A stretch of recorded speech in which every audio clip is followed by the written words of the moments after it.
capítulo 4, versículos 6, 7 e 8.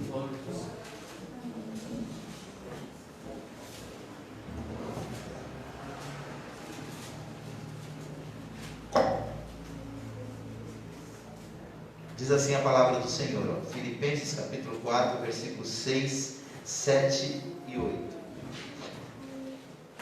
Não estejais inquietos por coisa alguma, antes as vossas petições sejam em tudo conhecidas diante de Deus, pela oração e súplica, com ação de graças. Versículo 7. E a paz de Deus, que excede todo entendimento, guardará os vossos corações e os vossos sentimentos em Cristo Jesus. Quanto ao mais, irmãos, tudo o que é verdadeiro, tudo o que é honesto, tudo o que é justo, tudo o que é puro, tudo o que é amável, tudo o que é de boa fama, se há alguma virtude e se há algum louvor, nisso pensai. Você pode dizer amém? Amém. Vamos orar? Pai, nós terminamos de ler a Tua palavra e nós entendemos, Senhor, que ela é vida, que gera em nós, meu Deus querido, aquilo que o Senhor deseja. Nos ajuda, Pai, a não sermos apenas ouvintes, mas praticantes desta palavra. Nos ajuda, Pai, a colocarmos em prática aquilo que nós temos aprendido do Senhor. Que o nosso Espírito, Senhor, possa reter a revelação sagrada e assim ter a nossa vida transformada. E não só a nossa, Pai, mas que possamos também ajudar outras pessoas na sua transformação à imagem e semelhança de Jesus. Nós te agradecemos, ó Pai, pela Tua palavra e pedimos que o Senhor fale conosco nesta noite. Não o que queremos, mas o que nós precisamos ouvir da Tua parte, em nome de Jesus. Amém. Glória a Deus. Irmãos, o texto que o apóstolo Paulo escreveu aqui aos irmãos filipenses, ele trata de algumas coisas que são muito práticas. Primeiro, ele fala que nós não devemos ficar inquietos. E ele diz que por coisa alguma. E é algo difícil, porque quando nós estamos passando por uma dificuldade, ou quando alguma coisa nos preocupa, o nosso coração fica inquieto. Mas aí ele dá uma receita. Ele diz que nós não devemos ficar inquietos antes que tudo seja conhecido nas nossas petições diante de Deus. E isso com ação de graças. O que ele está dizendo? Que nós devemos levar aquilo a Deus em oração, agradecendo. Porque nós compreendemos que de alguma maneira, aquilo que está lá em Romanos 8, 28 é fato. Todas as coisas cooperam juntamente para o bem daqueles que amam a Deus. Ele está deixando claro aqui que quando nós oramos com ação de graça, acontece uma coisa, que está no versículo 7. Ele diz que a paz de Deus, que excede todo o entendimento, vai guardar o nosso coração e o nosso sentimento. Isso é um conselho muito prático.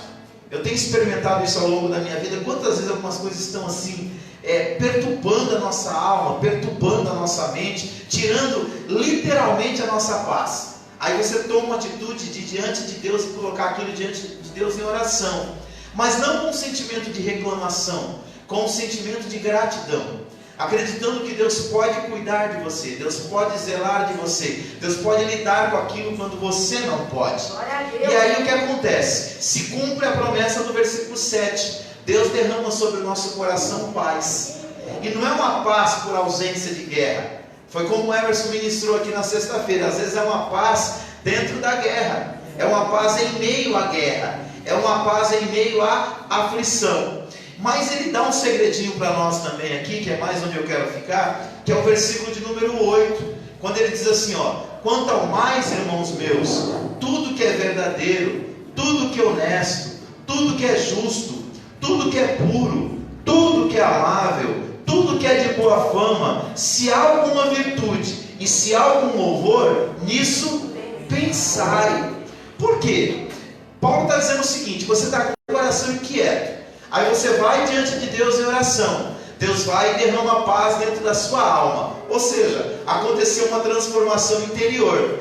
Mas se você, a partir daquela transformação, você voltar a ter os mesmos pensamentos, você percebe que está tudo dentro do mesmo contexto. O que vai acontecer? A inquietação que estava no versículo 6 vai retornar.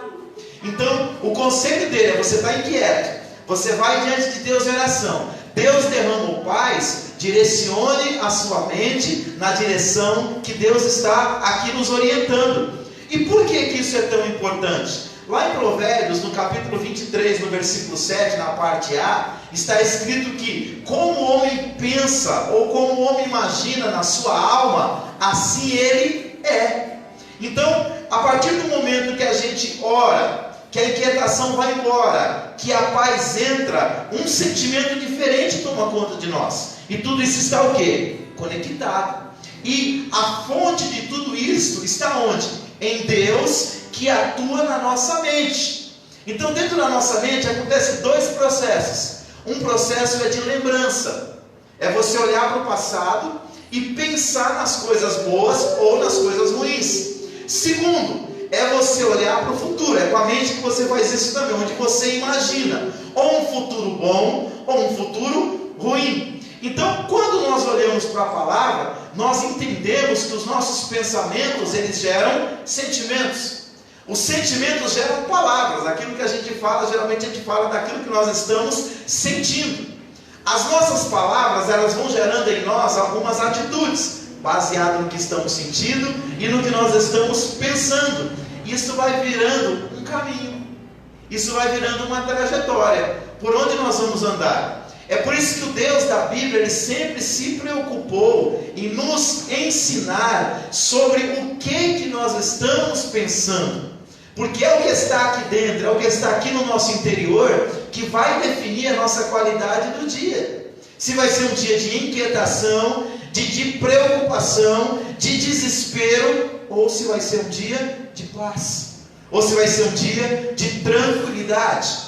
Nós acabamos de ouvir o pastor Marcelo subir aqui e dizer: esperei com paciência, confiando no Senhor. Então, quando nós pegamos os princípios da palavra de Deus e nós colocamos em prática, há uma mudança no nosso interior, e essa mudança reflete no exterior. Porque o problema, ele não é, como nós ouvimos aqui mais uma vez, vou citar o Emerson na sexta-feira, não é se nós vamos passar, mas é quando nós vamos passar. Nós não podemos impedir que muitas coisas cheguem à nossa vida, mas nós podemos decidir como enfrentaremos essa situação. Decidir se vai chegar ou não, não depende da gente. Agora, decidir como será a nossa reação, aí depende única e exclusivamente da gente e da maneira que nós aplicamos os princípios de Deus na nossa vida. Por que eu estou dizendo isso, irmãos? Porque muitas das vezes a situação já está difícil. Se aqui dentro a coisa não estiver bem, aí o mundo vira um caos. E não é o mundo de todos, é o nosso mundo, é a nossa realidade. A gente tem que tomar muito cuidado com o que as pessoas dizem acerca da gente, ou até mesmo o que nós pensamos acerca de nós mesmos. Eu estava lendo esses dias um livro do pastor Hernandes Dias Lopes, e ele falava de uma irmã que chegou no consultório dele, desesperada. E ela disse: pastor, eu quero morrer. Mas minha filha, por que você quer morrer? Eu quero morrer porque eu sou um problema. Falou: você é um problema? Eu sou um problema. Mas me diz, me conta mais, por que você é um problema? Eu sou um problema, pastor, porque quando eu crescia, lá na minha casa, o meu pai, todas as vezes que se referia a mim, ele dizia: você é um problema. E aquilo ficou na minha cabeça. Eu sou um problema, mas eu negava aquilo, porque eu não acreditava naquilo. Aí passou um tempo, eu me casei. E quando eu me casei, eu tive algumas dificuldades no meu casamento. Aí o meu marido olhava para mim e dizia: mulher, você é um problema. Misericórdia. Ela disse: meu Deus, já não é mais um só falando, são dois. Aí ela começou a acalentar aquilo dentro dela. E de tanto o marido dela falar que ela era um problema, ela resolveu se separar dele. E ela se separou. Mas os irmãos sabem que as pessoas não gostam de ficar sozinhas. Ela foi e casou de novo. Não demorou muito tempo para vir dificuldades também. E sabe qual era a expressão que o marido dela usava?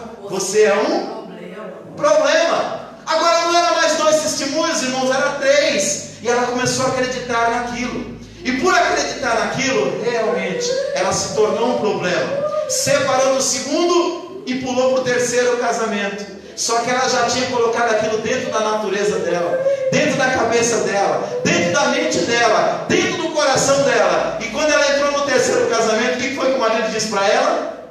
Você é um problema.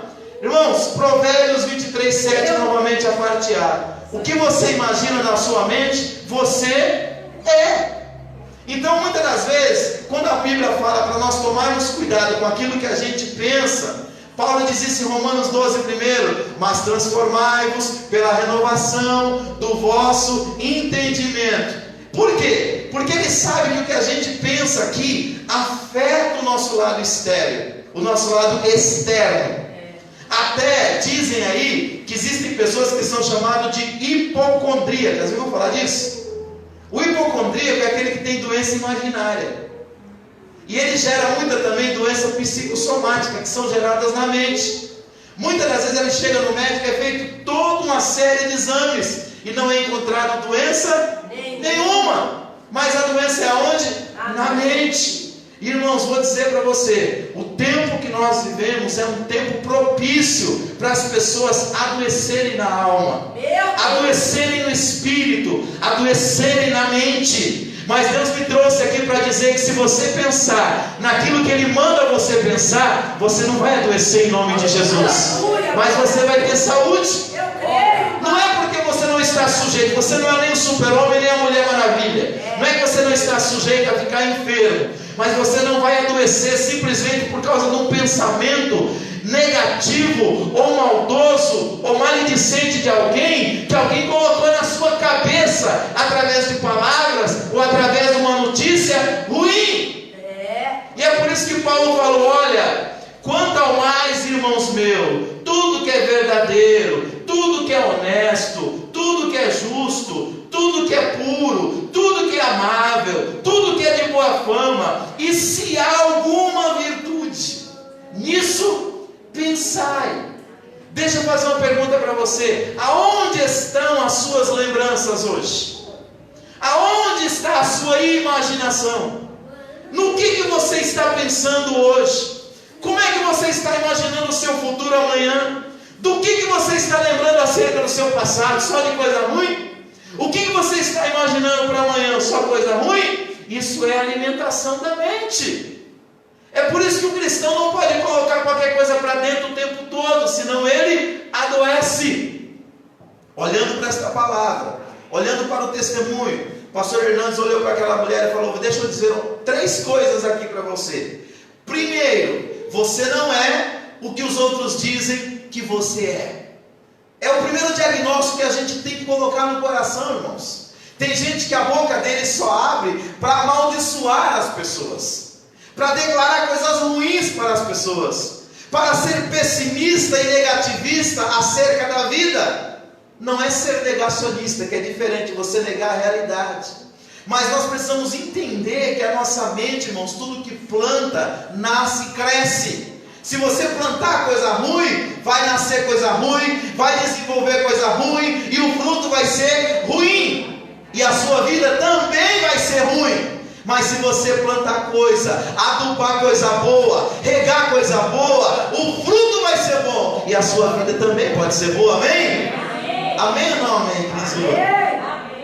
Então, irmãos, aqui quando ele fala, a primeira coisa ele falou: você não é o que os outros dizem que você é. Segundo, você não é o que você pensa que você é, baseado em premissas erradas. Porque de tanto ela ouvir dos outros que ela era um problema, ela colocou aquilo no coração. E quando ela colocou aquilo no coração, ela se tornou aquilo. Que a gente possa entender, irmãos, nós não somos o que os outros dizem que nós somos. Nós não somos nem muitas vezes o que nós pensamos que nós somos. Porque muitas vezes nós limitamos a nossa vida, a nossa capacidade, o nosso sucesso, o nosso êxito na vida por causa dos nossos próprios pensamentos. E se tem uma coisa que brasileiro sofre bem, é de baixa autoestima. A maioria das notícias é só trazendo o lado ruim da história. Hoje nós já temos no Brasil quase 55 milhões de pessoas vacinadas. Isso é 1/3 dos adultos maiores de 18 anos. Mas em vez de nós celebrarmos isso, nós estamos o tempo todo reclamando que ainda falta 100 milhões. Quando nós chegarmos nos 150 milhões de adultos, nós vamos continuar reclamando que ainda falta os menores de 18 anos. Quando nós vacinar todos os menores de 18 anos, se a gente tiver essa mentalidade negativa, pessimista e para baixo, nós vamos continuar dizendo: ah, mas é uma miséria mesmo, porque o ano que vem tem que vacinar de novo. Irmão, tudo é fruto da nossa cabeça. Se eu te der um copo de água agora pela metade, você tem que definir como você vai olhar ele. O copo está meio cheio ou o copo está meio vazio? Para as duas pessoas que você vai dar, o copo é o mesmo. Um pode dizer: meu copo está meio cheio. O outro vai dizer: meu copo está meio vazio. Isso fala de foco. Aonde está o seu foco? No que você tem ou no que você ainda não tem? No que Deus já fez ou no que Deus ainda não fez? No que Deus é ou no que Deus não é na sua vida? Isso tudo está aqui, irmãos. E parece uma bobagem, mas se fosse bobagem, a Bíblia não falaria tanto para nós tomarmos cuidado com a nossa mente. Porque a nossa mente, irmãos, o que nós pensamos define o que nós sentimos. O que nós sentimos define o que nós falamos. O que nós falamos define as nossas atitudes. E as nossas atitudes definem a nossa vida. Então, irmãos, tudo que está ao nosso redor pode ser usado para o bem ou para o mal. Depende da nossa atitude. E depende da forma como a gente pensa. Terceiro e último lugar, o pastor Hernandes disse para ela: você é o que Deus diz que você é. Já parou para pensar nisso? Quanta coisa boa que Deus diz sobre nós na Bíblia, nas Escrituras, nas promessas, e nós muitas vezes só nos apegamos àquilo que as pessoas que têm uma boca abençoada querem dizer sobre as nossas vidas, ou até mesmo a nossa visão distorcida da realidade. Deus nos traz essa noite aqui para dizermos: quem é você? Quem é você? Você é o que os outros dizem? Você é o que você pensa? Ou você é quem Deus diz que você é? Aleluia! Falando nisso, irmãos, eu me lembrei, enquanto eu estava meditando nesse texto, em Números 13 e 14. É aquela passagem bíblica que trata daquele assunto que Deus vinha trazendo Israel para uma terra prometida, que segundo as Escrituras manava leite e mel. Eles chegaram a acampar nas margens do Rio Jordão. Deus levantou 12 homens, mandou que Moisés levantasse 12 homens, e esses homens foram chamados de cabeças em algumas versões da Bíblia, ou de príncipes, e mandou eles numa estratégia de guerra, entrar dentro da terra prometida. Qual que era a missão deles? Era uma estratégia de guerra, tinha 4 fases. A primeira fase era espiar a terra, era olhar a terra, era criar um relatório sobre a terra. Na segunda fase, eles deveriam trazer esse relatório e apresentar para a congregação. Para quê? Para que fosse feito um planejamento de como assumir aquela terra. Terceiro lugar, dentro dessa estratégia, eles tomariam a decisão, irmãos, de como eles iriam guerrear contra aqueles inimigos. E por fim, eles teriam aquilo que nós chamamos de resultado, que seria possuir a terra.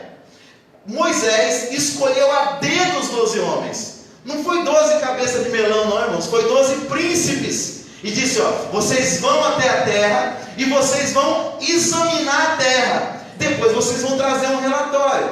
12 o quê? Diga comigo: príncipes. 12 príncipes. Eram 12 cabeças. Dentre esses 12 tinha 2 que nós conhecemos bem: Josué e Caleb. Os outros da história nem eternizou os seus nomes, mas está lá em Números 13 e 14 também. E eles foram enviados com uma manobra tática: olhar a terra, depois planejar o que iriam fazer, terceiro guerrear, e quarto possuir a terra. Quando eles voltaram, 10 produziram um relatório terrível, irmãos. Por quê? 3 motivos. Primeiro motivo: eles esqueceram o que Deus havia dito. Todas as vezes, irmãos, que nós esquecemos o que Deus fala conosco através da sua palavra, nós começamos a pensar besteira, nós começamos a pensar bobagem, nós começamos a pensar como o povo do mundo pensa. Segundo, por que o relatório deles foi tão negativo? Porque eles se encheram de incredulidade. Sabe por que tem tanta gente desesperada neste mundo? Porque eles estão olhando para tudo, menos para aquele que é Senhor da história, irmãos. Deus é soberano, irmãos. Olha para a história. Se você não quer olhar para a história bíblica, olha para a história secular, irmãos. Quantas crises este mundo já viveu? Por que ele não acabou? Porque a Bíblia fala que a terra está na palma da mão de Deus. Aonde você vai colocar o seu pensamento? Nos pensamentos, nas atitudes e nas falas deste mundo, ou na soberania de Deus? A Bíblia fala que nós, com a nossa preocupação, nós não conseguimos aumentar um dia na história da nossa vida. Nossa vida está na mão de Deus, irmãos. Então aqueles homens, primeiro, esqueceram o que Deus falou. Segundo, encheram o seu coração de incredulidade. E terceiro, o seu coração nunca saiu do passado. Pode ver que no momento da crise, a primeira sugestão deles foi: vamos colocar um capitão sobre nós e vamos voltar para onde? Para o Egito, irmãos. Muitas das vezes, irmãos, nós já aceitamos a Jesus, nós já congregamos, nós já fomos batizados nas águas, de repente nós já fomos até batizados com o Espírito Santo, mas a nossa maneira de pensar ainda é a mesma maneira do mundo secular, do mundo sem Deus, do mundo que não crê no cuidado do Senhor. E Deus te trouxe aqui para dizer: seu pensamento pode ser diferente, seu sentimento pode ser diferente, suas palavras podem ser diferentes, e a sua vida também pode ser diferente. Mas tudo isso depende de onde está a sua mente, aonde está o seu coração. Não estou te convidando aqui a ser um alienado, não, porque o outro problema desse evangelho que pregam aí é o da alienação, aonde a pessoa está no meio da realidade e ele nega ela. Não, isso não existe, isso é tudo coisa do capeta, isso é coisa do Satanás. Deus é só vitória ou glória. Não é isso. Eu estou dizendo que nós temos que encarar a nossa realidade, mas com um pensamento, com um sentimento e com uma atitude bíblica, divina, inspirada do Espírito Santo. Isso vai mudar a nossa qualidade de vida, irmãos. Vai mudar a nossa realidade, irmãos. Duas pessoas podem entrar dentro do mesmo local e ter visões totalmente diferentes dela. Vocês conhecem essa história? Mandaram 2 vendedores para a Índia. Um ligou de lá e falou: manda passagem de volta que eu quero voltar para o Brasil. Ele falou: por quê? Aqui o povo anda tudo descalço, eu vou morrer de fome. Aí mandaram outro vendedor. O outro vendedor disse: olha, manda as linhas de produção produzir sapato a rodo. Sabe por quê? Eu vou ficar rico, aqui todo mundo anda descalço. É a visão, irmãos, baseado no que você pensa. Esse momento pode ser um período muito bom para nós, mas pode ser o pior da nossa vida, dependendo do que nós estamos acalentando no nosso coração, no nosso pensamento e na nossa alma. Então, os 3 motivos para esses homens trazer um relatório tão ruim, mas tão ruim, mesmo tendo visto as mesmas coisas, é que eles esqueceram o que Deus tinha dito e o que Deus já tinha feito por eles. Você tem lembrado do que Deus tem feito por você? Você tem lembrado o que Deus já disse para você? Segundo, seu coração está cheio de fé ou está cheio de incredulidade? E terceiro, o seu coração estava no passado. A maneira deles ver a vida não era com a nova vida em Deus, era com a antiga vida. Vamos ler o texto de Números 13? Só para a gente ilustrar aqui o que estamos falando. Números capítulo 13, a partir do versículo de número 1.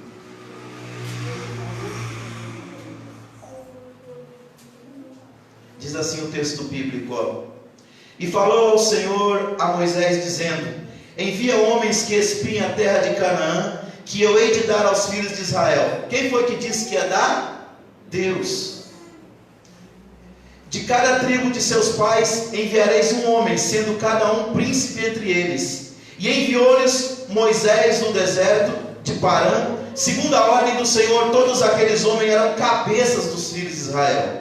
E esses são os seus nomes, aqui dá os nomes deles, até o versículo de número 16. Versículo 17: enviou-os, pois, Moisés a espiar a terra de Canaã e disse-lhe: subi, pois, aqui para o lado do sul, e subi a montanha, e vede que terra é, e e o povo que nela habita, se é forte ou fraco, se pouco ou muito, e como é a terra em que habita, se boa ou má, e quais são as cidades em que eles habitam, se em arraiais ou se em fortalezas, também como é a terra, se fértil ou estéril, se nela há árvores ou não, e esforçai-vos e tomai do fruto da terra. E eram aqueles dias, os dias das primícias das uvas. Assim subiram, espiaram a terra, desde o deserto de Zim até Reob, a entrada de Amate, e subiram para o lado do sul, e vieram até Hebron, e estava ali Aimã, Sesai, Talmai, filhos de Enaque. Hebron foi edificada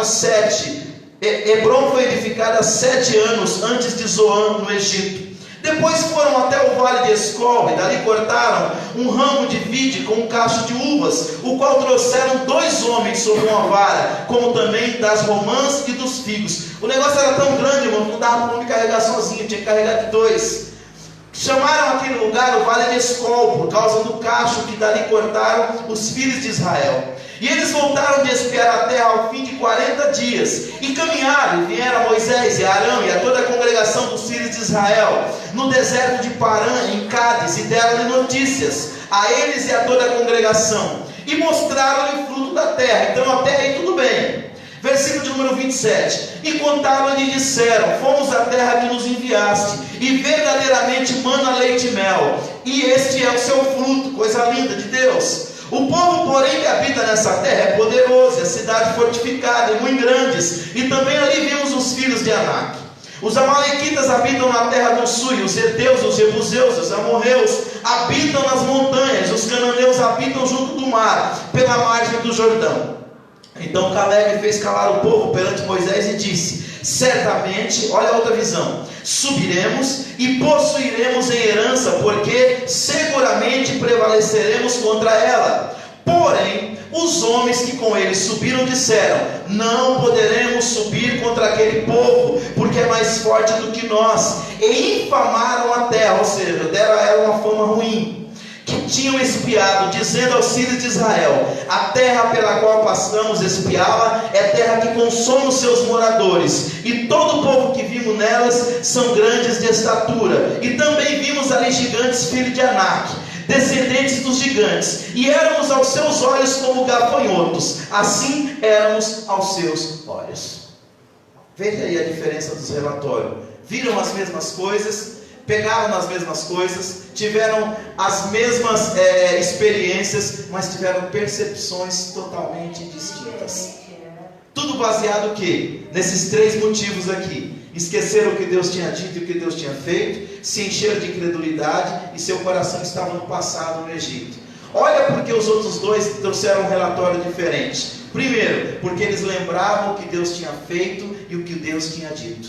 Isso estava muito vivo no coração de Josué e de Caleb. Segundo, eles trilharam um caminho de fé. Eles não negaram que havia uma dificuldade, mas eles acreditavam, tanto como Caleb e Josué disseram aqui no capítulo 14, se o Senhor se agradasse deles, eles venceriam aquela guerra.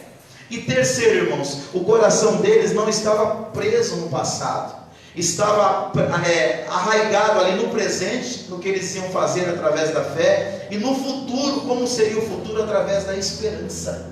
Irmãos, quem não tem esperança, caminha no escuro. Quem tem esperança, acredita que com Deus as coisas podem melhorar. Sem Deus eu sei que as coisas vão de mal a pior, mas a Bíblia fala, mas para vós que temeis o meu nome, nascerá o sol da justiça, salvação trará debaixo dos seus braços. E sabe o que vai acontecer com vocês? Vocês vão sair correndo, salteando e pulando como bezerros soltos na estrebaria, irmãos. Está falando de alegria. Então nós temos que encher o nosso coração de esperança, e não do mundo que esse mundo quer colocar dentro de nós. Esperei com paciência, confiantemente no Senhor, e Ele ouviu o meu clamor, e tirou o meu pé de um charco de lodo, colocou os meus pés sobre uma rocha, e um hino de louvor nos meus lábios ao meu Deus. Como vai a sua mente? Como está o seu coração? No que você está pensando, irmãos? Papai. É sério. Para nós concluirmos a mensagem de hoje, Deus quer que o seu povo, irmão, se posicione. Primeiro, posicione o seu olhar para ver o que Deus vê. Como é que Deus via Canaã? Deus via os cananeus como um povo que tinha sido rebelde, tinha perdido o direito à terra, e que ele entregaria aquela terra para o povo de Israel. Josué e Caleb conseguiam ver o que Deus via, os outros 10 não conseguiram enxergar. Segundo, nós precisamos posicionar os nossos ouvidos para ouvir quem ouve Deus. Sabe qual é o nosso problema? A gente fica a semana inteira ouvindo quem não ouve Deus, quem só ouve coisa ruim, quem só ouve o mal. E eu não estou falando agora da pandemia não, eu estou falando da vida toda, irmãos. A imprensa, ela se alimenta do mal. Notícia boa não dá ibope e nem chama atenção. Eu nunca vi ninguém na porta de uma maternidade dizendo assim, ó, nasceu 1000 bebês aqui hoje. Quem já viu? Eu nunca vi. Agora, se morrer meia dúzia, teve uma chacina hoje aqui, câmera, foto, polícia, está todo mundo ali, irmãos. Por quê? O ser humano, a natureza caída, ela é mórbida, e ela inclina para as coisas más. Se falar que nasceu um bebê aqui na vila, nasceu, que bênção, amém. Morreu alguém aqui, vamos lá ver o defunto. É ou não é? Estou falando besteira? É a nossa natureza, irmãos. Só que isso alimenta a nossa alma, e os pensamentos alimentam os nossos sentimentos. Quando você chega numa casa que tem um bebê, que acabou de nascer um neném, qual que é a atmosfera? De alegria, de felicidade. Agora você entra numa casa onde morreu alguém, qual é o sentimento? Tristeza, irmãos. Então, se você alimentar o seu coração só com as coisas ruins, o que vai acontecer? Você vai viver com essa barriga para baixo, você vai ficar mais para baixo que barriga de cobra. É sério. A vida inteira desanimado. Mas se você olhar para aquilo que Deus fez, para aquilo que Deus falou, para aquilo que a Bíblia diz, e ouvir quem ouve Deus. O segredo aqui, irmãos, foi que Josué e Caleb tinham ouvido Moisés, tinham ouvido Arão, e esses dois homens tinham ouvido a Deus. Então o relatório deles foi trazer uma tática para eles vencer a guerra. Agora os outros 10, eles não pararam para ouvir o que Deus tinha dito, para ouvir o que Deus tinha falado. Quem você está ouvindo nesse dia chamado hoje? Meu Deus, aleluia. Se você estiver cheio de fé, eu sei que você tem ouvido. Mas se você estiver mais para baixo que barriga de cobra, eu também sei quem você tem ouvido. Terceiro e último lugar, posicione sua vida para ser o que Deus quer que você seja. Mateus capítulo 3 diz que quando Jesus saiu da água, a Bíblia fala que uma voz bradou lá do céu, enquanto o Espírito Santo descia na forma corpórea de uma pomba e dizia: este é meu filho amado, em quem minha alma tem nele prazer. Quem que era Jesus, irmãos? Um filho amado. E a Bíblia fala que ele é o primogênito de uma série que viria. Você é um filho amado de Deus. Agora, durante a vida de Jesus, Jesus foi chamado de tudo, até de ser usado pelo príncipe dos demônios, que era Beelzebu. Ele teve que ouvir isso. Agora ele acreditou? Não, porque ele sabia o que o pai tinha dito. Papai. Eu não sei o que tem falado de você, eu não sei o que tem falado de mim, mas eu sei o que o pai falou de mim. Aleluia. E em vez de eu ouvir os outros, eu vou ouvir o que o pai disse de mim. O pai disse que eu sou um filho amado, e é nisso que eu vou me prender, é nisso que eu vou me apegar. E se eu sou um filho amado, todo pai que ama cuida, zela, protege, anda com seu filho em amor. É nesse relacionamento que você precisa andar. Você não é um desamparado na terra, um desabrigado, não, você é um filho amado de Deus. Eu creio. Segundo lugar, nós somos guerreiros valentes, irmãos.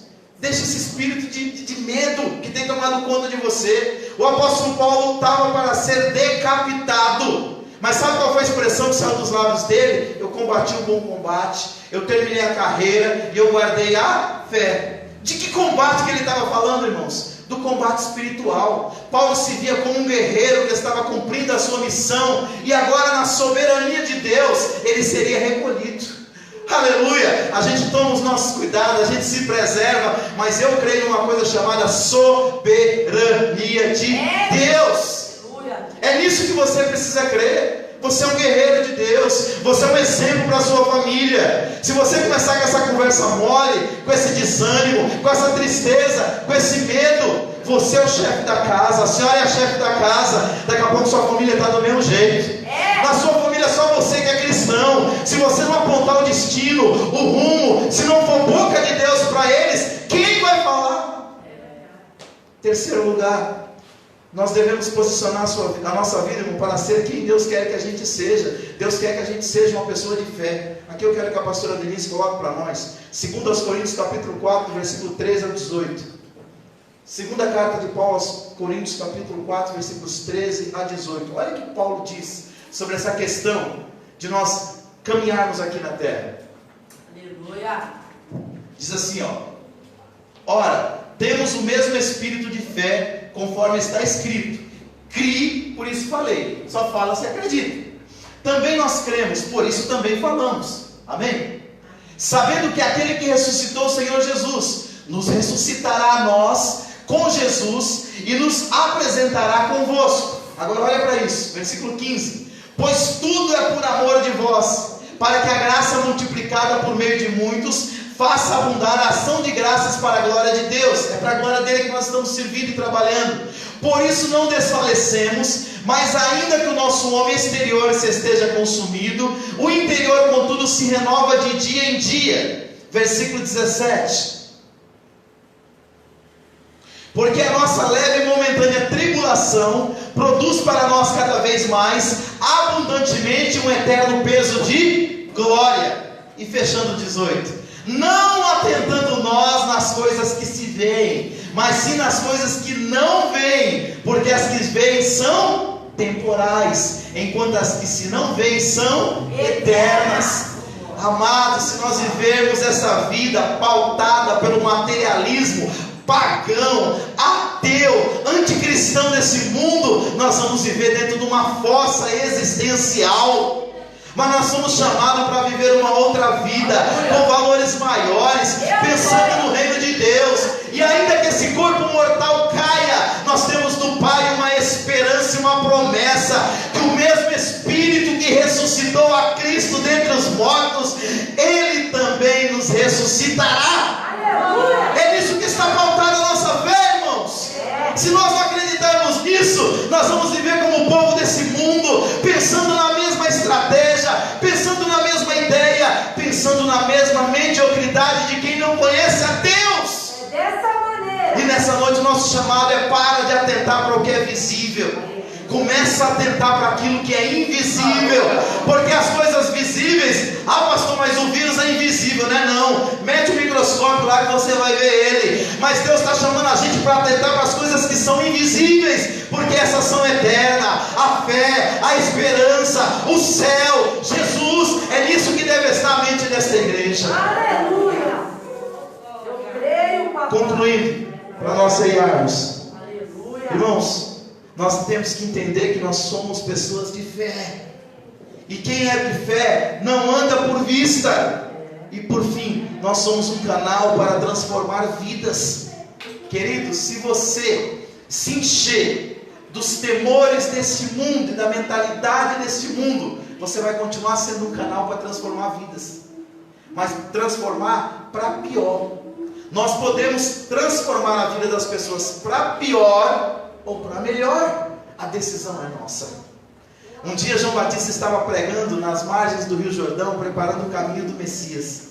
Alguém chegou para ele e falou assim: você é Elias que ressuscitou? Ele disse não. Ele disse: você é Jeremias? Ele disse também não. Ele disse: você é o Messias? Ele disse: muito menos. Eu não sou digno de nem agachado desatar as correias das alparcas dele. Mas então quem é você? Ele falou: lá no livro do profeta Isaías tem uma profecia sobre um camarada que seria uma voz. Eu sou uma voz. Eu sou a voz do que clama no deserto. E essa voz está clamando e preparando o caminho do Messias. Sabe o que nós somos, irmãos? Nós também somos uma voz. No século 21, proclamando que um dia Jesus virá, que o mal, que as lágrimas, que o sofrimento não terá a última palavra, mas que a esperança bíblica é: o Senhor limpará dos vossos olhos toda lágrima. Toda essa maldade que nós estamos vendo hoje, todo o mal que está tomando conta da terra, todo sofrimento, um dia vai ter fim. Nós estamos proclamando uma nova ordem, nós estamos proclamando um novo dia, um novo tempo, irmãos. Mas para isso, nós precisamos acreditar, nós precisamos ouvir quem ouve a voz de Deus. Amém? Se coloca de pé em nome de Jesus. Vamos orar, pode aplaudir o nome do Senhor Jesus. Guarda no seu coração, você não é o que dizem que você é. Você não é o que muitas das vezes erroneamente você pensa que você é. Sabe quem você é? Você é quem Deus diz que você é. E você é um filho e uma filha amada.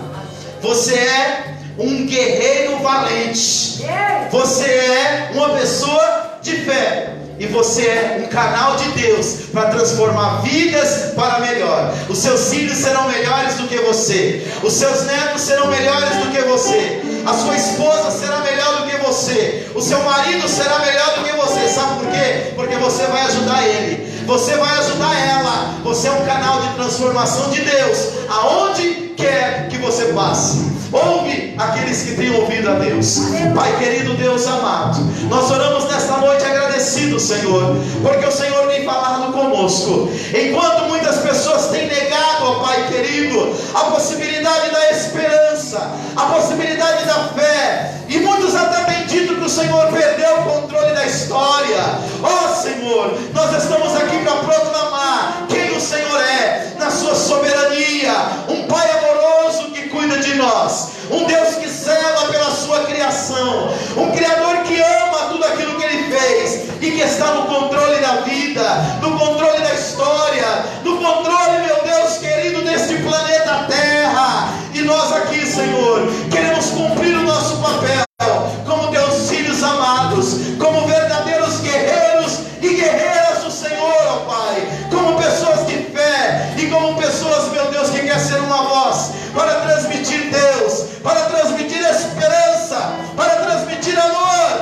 para transmitir Jesus para aqueles que não têm. Pai, usa esta igreja, usa estes homens, usa estas mulheres, usa esses jovens, Senhor querido, usa-nos, Senhor querido, como uma voz neste dia de hoje, para proclamar com fé que o dia de amanhã com Jesus pode sim ser melhor. É o que nós te pedimos, ó Pai, e é o que nós declaramos nesta noite, Senhor. Nós não queremos trazer um relatório pessimista, negativo e destrutivo, Senhor, mas nós queremos esperar confiantemente no Senhor e no teu socorro, Pai.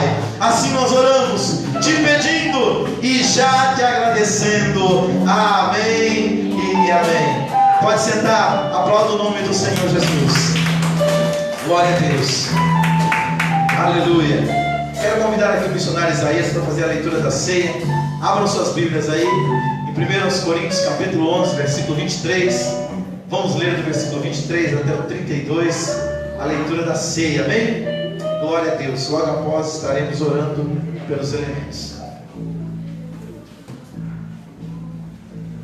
Deus é fiel.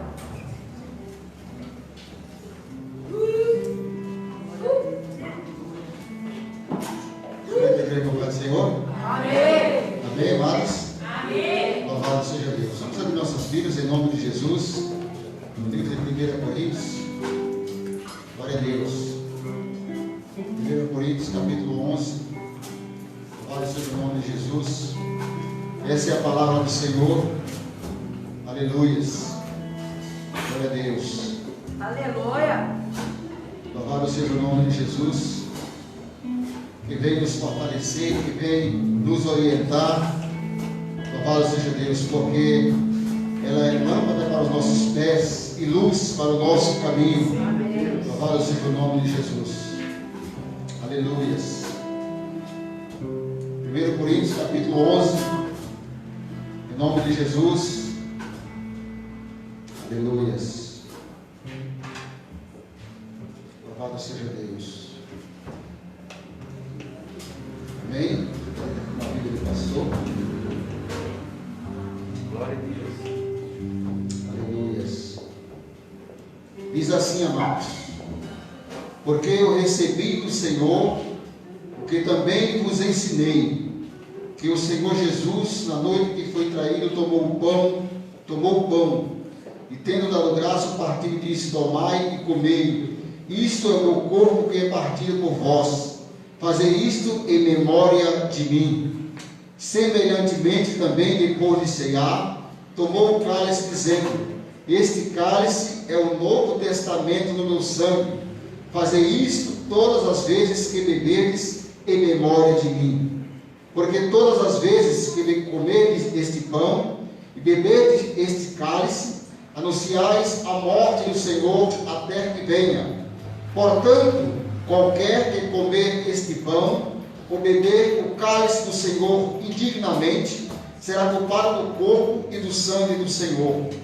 Examine-se, pois, o homem a si mesmo, e assim coma deste pão e beba deste cálice.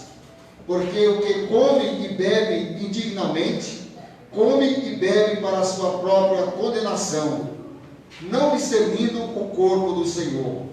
Por causa disto, há entre vós muitos fracos e doentes, e muitos que dormem. Porque se nós nos julgássemos a nós mesmos, não seríamos julgados. Mas somos julgados, aleluia, somos julgados e repreendidos pelo Senhor, para não sermos condenados com o mundo. Portanto, meus irmãos, quando vos ajuntais para comer, esperais uns pelos outros. Mas se algum tiver fome, coma em casa, para que não vos ajunteis para condenação.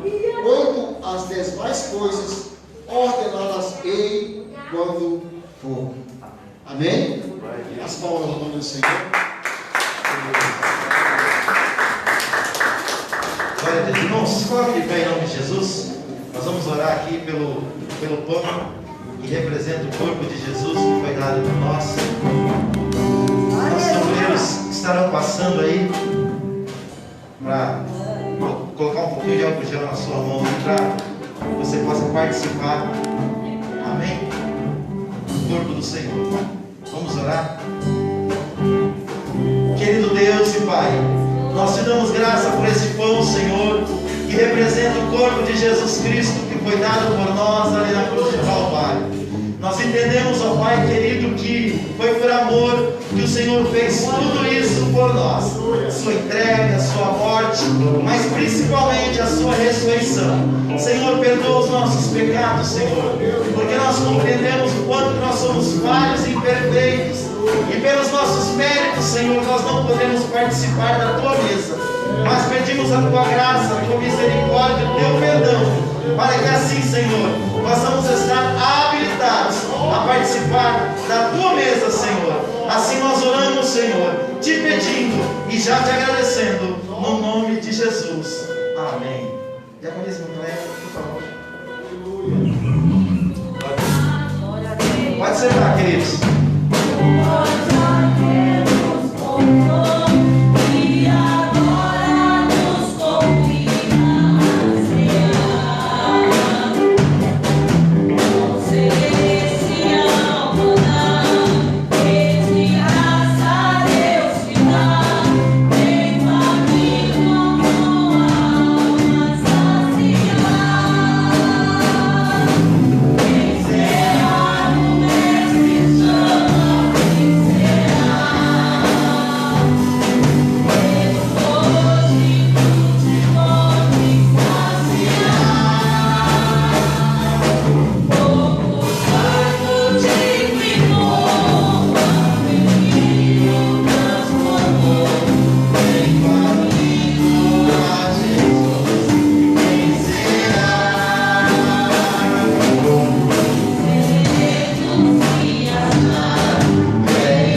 essa partícula do pão, ela representa o corpo de Jesus que foi entregue por nós ali na cruz do Calvário.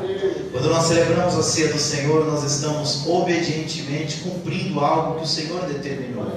E Ele disse que era para nós fazermos isso sempre em memória dEle, lembrando dEle, lembrando do que Ele fez por nós. Então, quando nós nos lembramos do que Ele fez por nós, nós entendemos quem nós somos, como nós falamos hoje na mensagem. Aqueles espias, irmãos, eles pararam de ver quem eles eram, que eram príncipes de Deus, e passaram a se ver como meros gafanhotos, que seriam pisados e destruídos pelos inimigos. Então entenda quem você é, segundo a palavra de Deus. Você é um filho, uma filha amada do Senhor, querido por Deus. Valorize isso, esse relacionamento com Ele, amém? Em memória do Senhor, você que tem o pão, pode participar.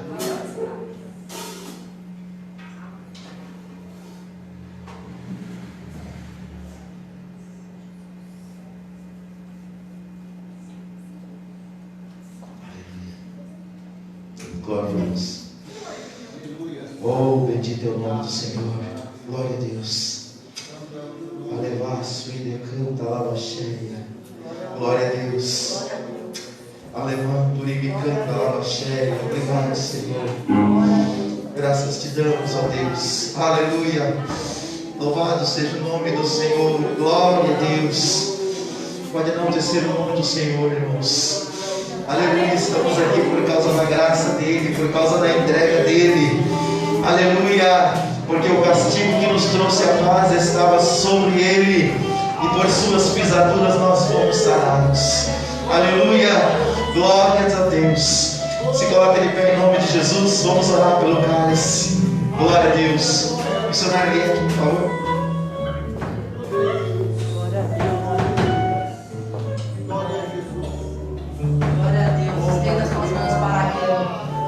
Jesus, Senhor meu Deus e meu Pai, Todo-Poderoso, Criador dos céus e da terra. Deus, elevamos os nossos pensamentos a Ti. Pai, cremos na Tua palavra, cremos na Tua promessa, cremos, Senhor, que aqui é o Teu sangue que foi derramado. Senhor da glória, toma, Senhor, este cálice diante de Ti, papai. Obrigado porque até aqui, Senhor, nos ajudou o Senhor. Obrigado pela Tua fidelidade, pela Tua bondade, pela Tua misericórdia. Muito obrigado, Senhor, por ter nos trazido até o dia de hoje para participar do Teu corpo. Obrigado, Pai, muito obrigado. Glória a Deus, aleluia, Jesus. Emerson, Deus maravilhoso, Deus te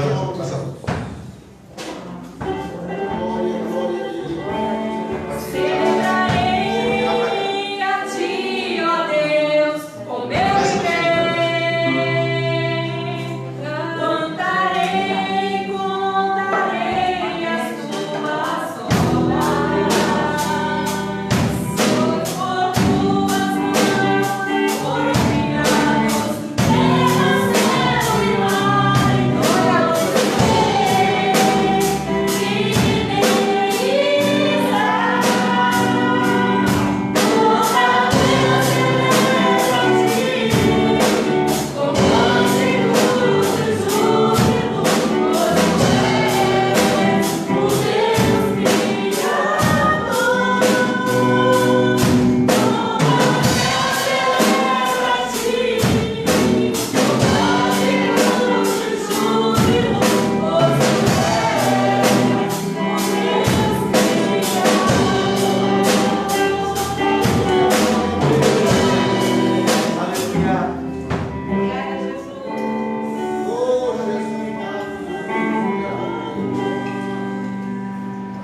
Glória a Deus. Queridos, nós temos em nossa mão um pequeno cálice que representa o sangue de Jesus que foi derramado por nós. A Bíblia fala que sem derramamento de sangue não existe remissão de pecados. E quando Ele entrega a sua vida ali na cruz do Calvário, irmãos, é por amor a nós. As Escrituras falam que todos pecaram e destituídos foram da glória de Deus. E o salário do pecado é a morte. Mas o dom gratuito é a vida eterna em Cristo Jesus. Esse cálice representa o sangue de Jesus Cristo que foi derramado, vertido em nosso favor ali na cruz do Calvário. Em memória de Jesus, do que Ele é e do que Ele fez por nós, pode participar do cálice neste momento para a glória de Deus.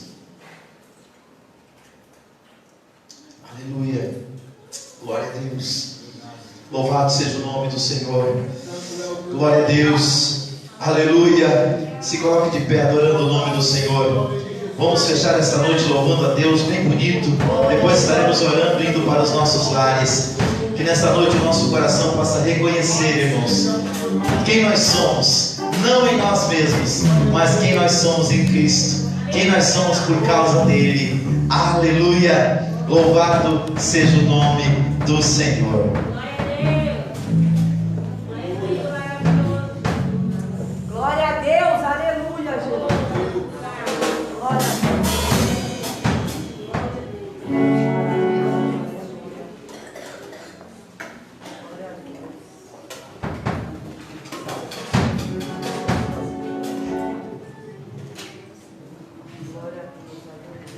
Louvado seja o Deus.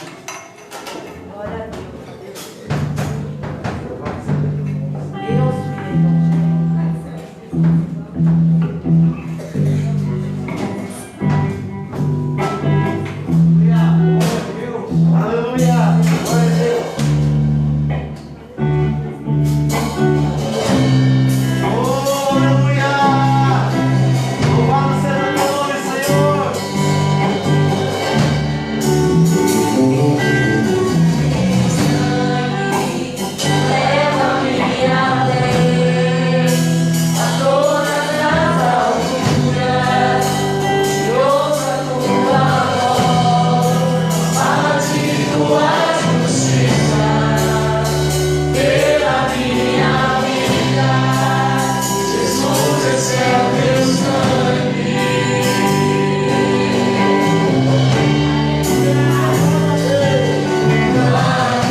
Quarta-feira nós estamos reunidos aqui para a nossa escola bíblica, às 19h30. Sexta-feira de novo, às 19h30. E domingo às 18 horas, adorando ao nome do Senhor. Amém? Vamos agradecer a Deus. Que Deus possa abençoar os nossos irmãos, multiplicando os seus anos de vida e sustentando-os com a sua graça e com a sua presença. Querido Deus e Pai, no nome de Jesus nós oramos agradecidos por este culto tão abençoado, Pai, aonde nós aprendemos quem nós somos em Ti, Senhor. Não nos deixa dar os ouvidos, ó Pai querido, às falas muitas das vezes falaciosas deste mundo, Senhor, que tenta tirar o nosso alvo, que tenta tirar o nosso olhar de Ti, ó Senhor. Abençoa Teus filhos, Senhor. Te louvamos pela vida da Cleia e do irmão Milo, que nesses últimos dias completaram mais um ano de vida. Sustenta eles com Teu poder e com Tua graça, da vida, da saúde, e abençoa eles e suas famílias, ó Pai. Visita o Beto também, que completou por esses dias mais um ano de vida. Que a Tua bênção seja sobre todos, ó Pai. Dê a todos uma semana de vida, de bênção e de paz na Tua presença, Senhor. E que a paz de Deus, que excede todo entendimento, possa guardar os nossos corações e os nossos sentimentos em Cristo Jesus. É o que nós te pedimos, ó Pai, e já te agradecemos no nome de Jesus. Amém e amém. Deus abençoe você, sua casa e a sua família. Que o grande amor de Deus, nosso Pai, a maravilhosa graça de Jesus Cristo, seu Filho,